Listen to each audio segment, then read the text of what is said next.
I'm not uneducated. I'm not illiterate. 1996 সালের 6 September শুক্রবারের সেই দিনটি ছিল বিষাদে ভরা। সেদিনেই বাংলা চলচ্চিত্রের আকাশে জমেছিল কালো মেঘ, হয়েছিল এক নক্ষত্রের পতন, যে মেঘ এখনো সরাতে পারেনি কেউ। আজও সেই নক্ষত্রের আলোর অভাব রয়েই গেছে বাংলা চলচ্চিত্রে। স্বপ্নের নায়ক সালমান শাহ ওই দিন চলে গিয়েছিলেন না ফেরার দেশে। প্রিয় নায়ক সালমান শাহর মৃত্যু রহস্য এখনও ভক্তদের মনে নানা প্রশ্নের জন্ম দেয়। সালমান শাহর মা নীলা চৌধুরী সবসময়ই বলে আসছেন তার ছেলে আত্মহত্যা করেনি, পরিকল্পিতভাবে তাকে খুন করা হয়েছে।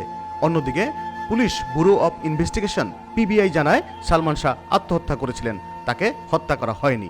বিষয়টি নিয়ে নীলা চৌধুরী বরাবরই প্রধান তীর ছোড়েন সালমান শাহর স্ত্রী সামিরার দিকে, কিন্তু সামিরা এ বিষয়ে খোলাসা করে কখনো কিছু বলেননি। তবে তিনি মনে করেছেন এখন তার বলার সময় হয়েছে। তাই তো সালমান শাহর প্রাক্তন স্ত্রী সামিরা খান সালমান শাহর মৃত্যু নিয়ে এত বছর পর মুখ খুলেছেন সংবাদ মাধ্যমে। একটি বেসরকারি টিভিকে দেওয়া সাক্ষাৎকারে সামিরা বলেন, Salman Shah mentally suicidal by nature. এর আগে 3 বার সে সুইসাইডের চেষ্টা করেছে। মেট্রোপলিটন হাসপাতালে রেকর্ড চেক করলে জানা যাবে ওই তথ্য। ওই হাসপাতালে 2 বারের রেকর্ড আছে, আরেক হাসপাতালে আছে 1 বারের রেকর্ড। 3টাই আমার বিয়ের আগে।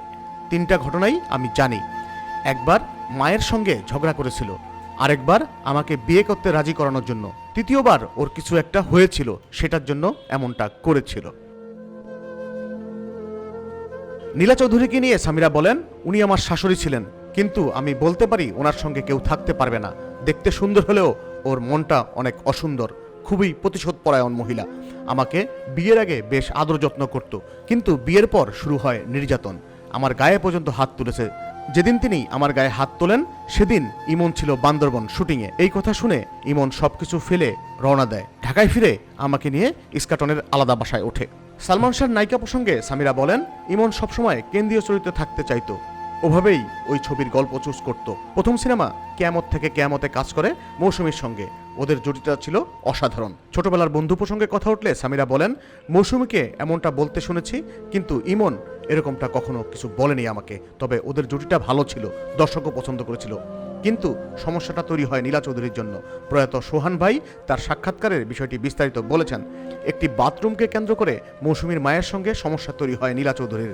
জটিলতা পরবর্তীতে মৌসুমীর সঙ্গে সাইন করা সিনেমাগুলো ছাড়া আর কাজ করেনি ইমন। সালমান শাহর মৃত্যুর জন্য তার মা নীলা চৌধুরী শাবনূরকেও দোষী করেন। সালমান শাহর জীবনে কি তাহলে শাবনূরও ছিল?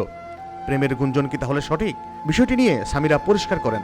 তিনি বলেন, শাবনূরের গল্পটা বলতে গেলে অনেক কথা বলতে হবে, তবে ছোট করে যদি বলতে হয় তাহলে আমি বলবো ওর সঙ্গে সালমান শাহর সম্পর্ক ছিল, আর আমি সে কারণে বাড়ি ছেড়ে বাবার বাড়ি চলে যাই।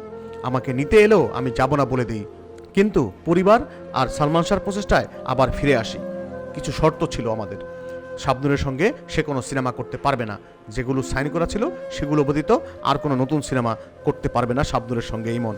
ও আমার সব শর্ত মেনে নিয়েই আমাকে ওর ঘরে এনেছিল।